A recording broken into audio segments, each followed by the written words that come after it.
आजची दिवसाची सुरुवात झाली चहा बनवण्यापासून. Good morning. आज आहे डे 10 आणि आमच्या बेलाला वाटतं की इथे बसून या कबूतरचा शिकार करू शकते. त्यानंतर पटपट आवरलं मी कामाला जायला. आज पायी जायचं होतं तर पटकन आवरलं, कामाला जायला निघाली. कामावर पोचल्यावर माझ्या मैत्रिणीला शोधत होते आणि तिचं काम चालू होतं. नंतर तिला हाय केलं.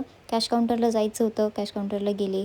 आयडी टाकली, कॅश काउंटर आवरलं, कॅश मोजून घेतली आणि डायरेक्ट लंच ब्रेकला गेलो आम्ही, कारण आज व्हिडिओ नाही काढला. आमचे HR आलेले होते कंपनीचे. त्यांनी 1 तास मीटिंग घेतली आणि आम्ही 1 तास आमचे पाय जाम झालेले होते पूर्णपणे. बस त्यांनी हे ऐकलं नाही पाहिजे असं त्यांनी सर्व इन्फॉर्मेशन चांगलेच दिल्या. आम्ही तिथे हे चालता ते डिस्कस करत होतो. नंतर कॅफेला गेलो आणि 5 वाजता टी ब्रेकला आलो आणि नंतर व्हिडिओच नाही काढला कारण टाईमच नाही भेटला आज, कारण सर वगैरे आलेले होते.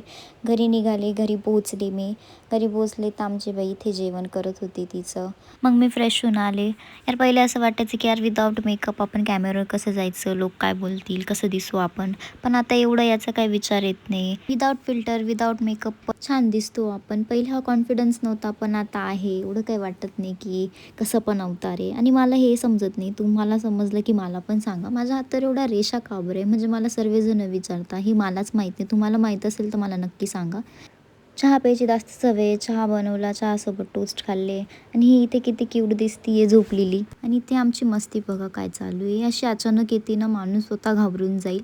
तशी ती खेळताना खूप क्यूट दिसते, जशी की ती आहे पण एकदम कापसासारखी आहे, मऊ पूर्ण.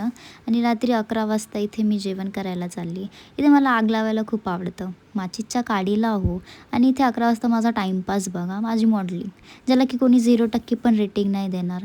आणि मग सर्व टाईमपास झाल्यानंतर उद्या सकाळी लवकर उठायचं आहे. तर भेटूया उद्या. Good night.